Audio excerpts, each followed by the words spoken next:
Envisagez-vous de déployer un contrôleur WLAN pour améliorer votre réseau sans fil? Savez-vous où placer votre contrôleur pour obtenir une couverture optimale et une gestion simplifiée? Dans ce cours, nous allons comparer ensemble différentes architectures de contrôleurs WLAN en examinant leur emplacement, capacité et mode de fonctionnement. Restez bien avec moi pour découvrir comment choisir la meilleure solution pour votre entreprise et optimiser vos points d'accès sans fil grâce aux différentes options de Cisco.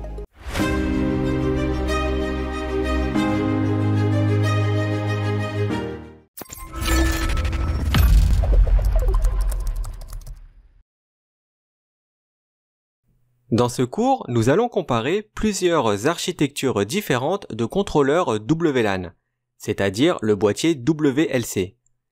Imaginez que vous souhaitez déployer un WLC pour prendre en charge plusieurs points d'accès LAP dans votre réseau. Les points d'accès LAP, ce sont les points d'accès Light. Où devriez-vous mettre le contrôleur Wi-Fi? Ce concept, qui s'appelle le concept Split MAC, peut être appliqué à plusieurs architectures de réseaux différentes. Sur le schéma, on voit 4 points d'accès. Alors votre réseau peut en avoir beaucoup plus, c'est-à-dire des milliers d'AP. L'évolutivité devient alors un facteur très important dans la conception réseau, surtout quand c'est centralisé. Le contrôleur WLAN peut être situé à plusieurs endroits différents. Il peut par exemple se placer dans un déploiement unifié. Un contrôleur WLAN unifié peut typiquement prendre en charge un maximum de 6000 AP. Si vous avez besoin de plus d'AP, eh bien il faudra en mettre simplement un deuxième. Un contrôleur WLAN peut également se situer dans un data center, plus connu comme un déploiement WLC basé sur le cloud.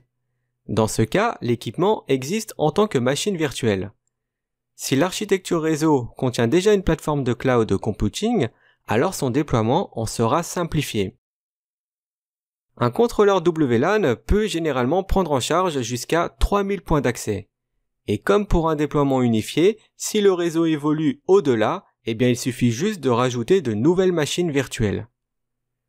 Pour les petites entreprises, le contrôleur peut être intégré dans une pile de commutateurs. Ce procédé porte comme nom de contrôleur WLAN intégré, car le contrôleur est intégré dans l'appareil qui commute les paquets. Ici, le maximum d'AP est de 200. Il est possible d'augmenter cette limite en incorporant de nouveaux contrôleurs sur une autre pile de commutateurs de l'entreprise. Et le dernier emplacement d'un contrôleur WLAN est dans un déploiement express mobile qui est plutôt réservé pour les petites structures. Au lieu d'investir dans un contrôleur WLAN dédié, il est possible que cette fonction soit localisée directement sur le point d'accès. Ce type de configuration peut prendre en charge jusqu'à 100 points d'accès. Nous allons maintenant voir les différents modes que disposent les points d'accès Cisco. Les AP peuvent fonctionner en mode autonome ou en light selon l'image qui est chargée et lancée dans le boîtier. Nous allons détailler à partir d'un contrôleur WLAN les différents modes de fonctionnement d'un point d'accès léger, c'est-à-dire light. Il y a le mode local, qui est le mode light par défaut. Il permet à un ou plusieurs BSS de fonctionner sur un canal spécifique. Pendant les périodes où il ne transmet pas, le point d'accès analysera les autres canaux pour mesurer le niveau de bruit, les interférences ou bien pour découvrir des dispositifs malveillants.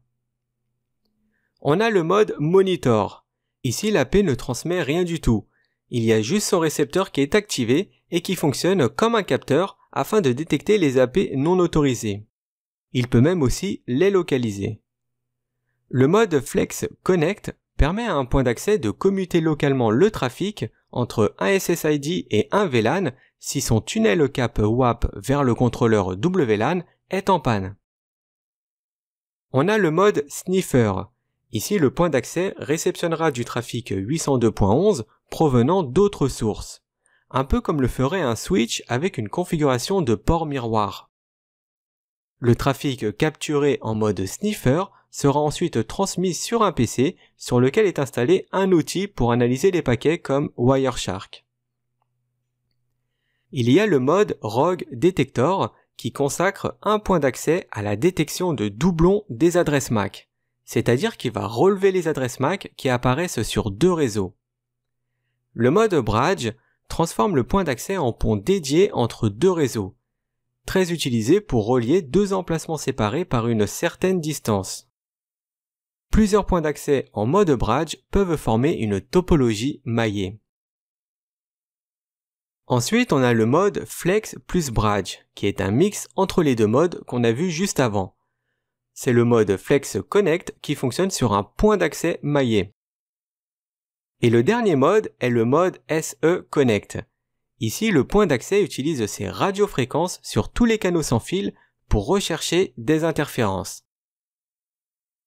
Et c'est fini pour les différents modes de point d'accès Cisco. Dernière petite remarque, c'est qu'un point d'accès Lite est configuré par défaut en mode local, c'est-à-dire qu'il fournit des BSS et permet au périphérique client de s'associer à des LAN sans fil. Et dès que l'AP bascule dans un autre mode, eh bien le mode local ainsi que les BSS seront désactivés.